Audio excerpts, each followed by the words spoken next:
Assalamualaikum warahmatullahi wabarakatuh.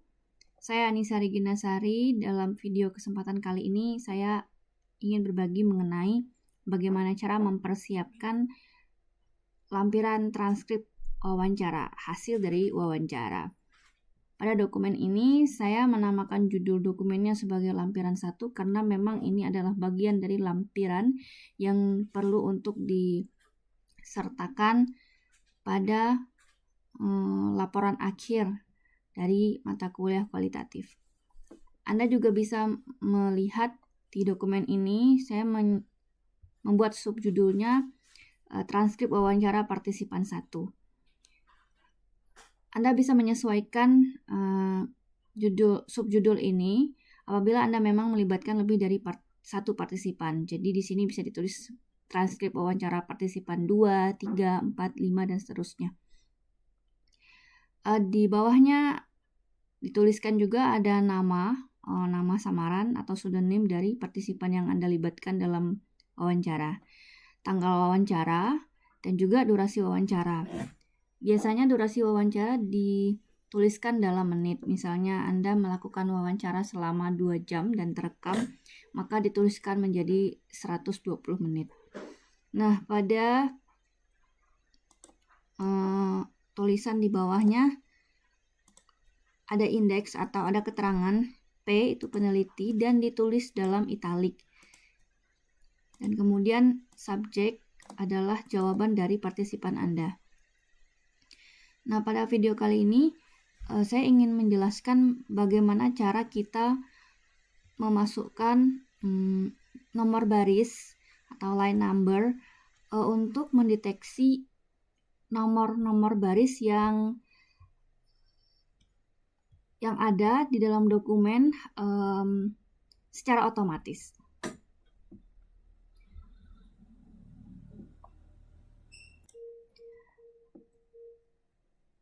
Anda siapkan saja, bisa siapkan dulu teks atau hasil verbatim dari rekaman wawancara. Ini saya contohkan saja dari Word atau paragraf generator. Saya misalkan ini adalah jawaban dari partisipan saya atas pertanyaan yang saya siapkan untuknya. Nah, di sini kita akan mencoba berlatih memasukkan atau membuat line number.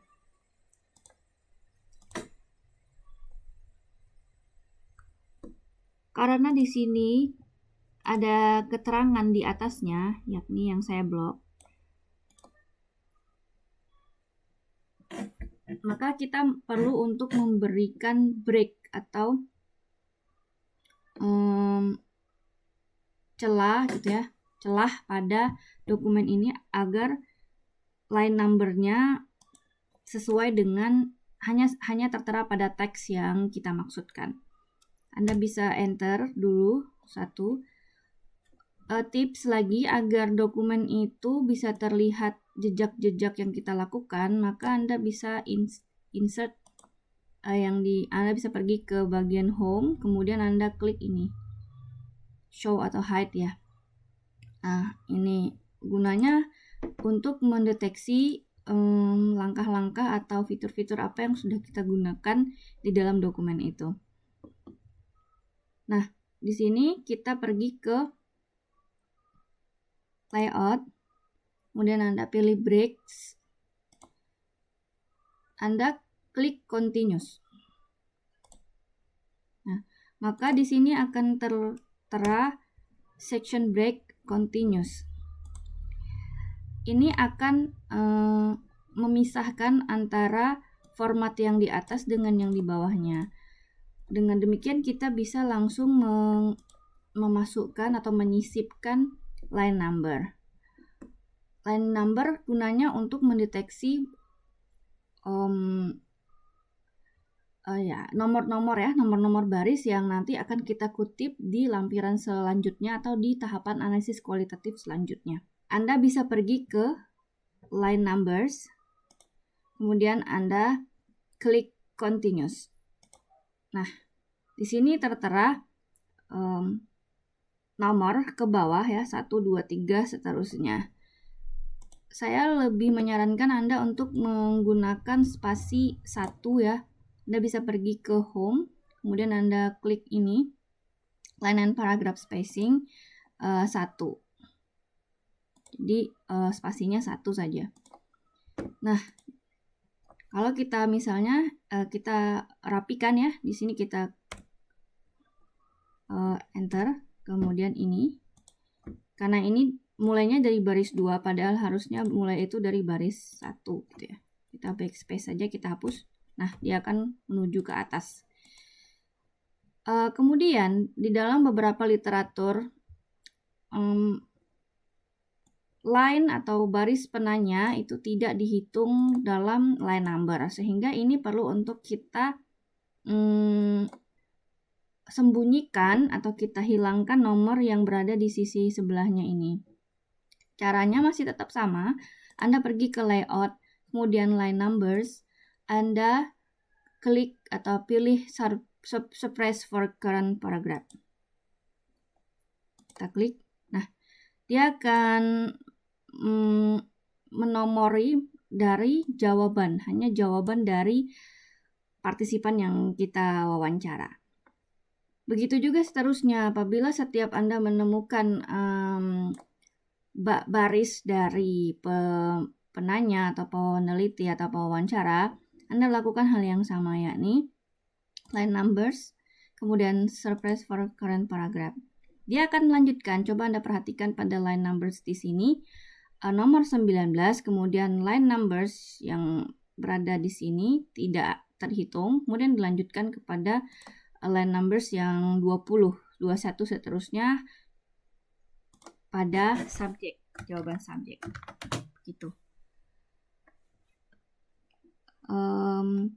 Anda bisa lakukan sampai kepada pertanyaan baris pertanyaan yang dibutuhkan untuk dihilangkan line numbers-nya.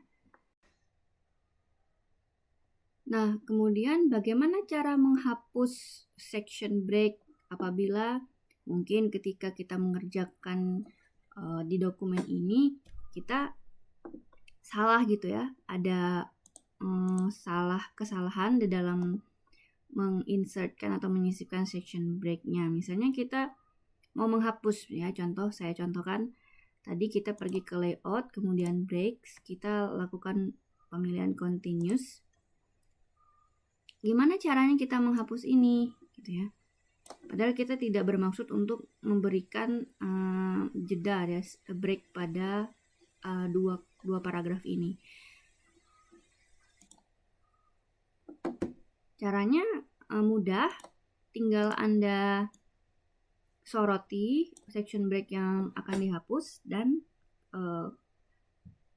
backspace ya. Nah, sudah dia hilang. Itulah saya menyarankan agar Anda tetap menyisipkan penanda ini ya di setiap mengerjakan dokumen.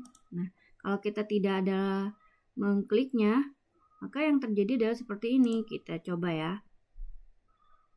Break, terus kita lakukan continuous. Tidak terlihat apa yang terjadi di sini. Jadi Anda perlu untuk menyisipkan penanda ini.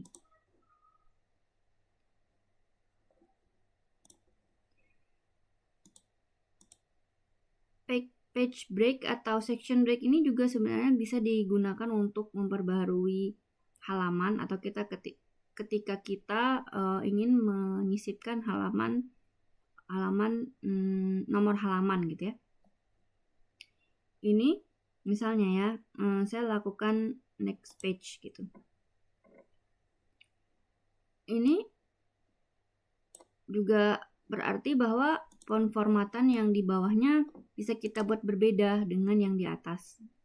Kita klik saja misalnya di sini footernya. Nah, same as previous ini kita ganti menjadi ini yang di atas ya. Anda pergi ke header and footer dan cek di link to previous. Ini kita unklik aja. Nah, itu biasanya nanti yang di section 4 itu tidak akan sama formatnya dengan di section 3.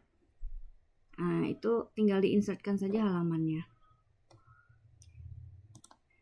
Nah, khusus untuk page break yang Anda sisipkan itu next page.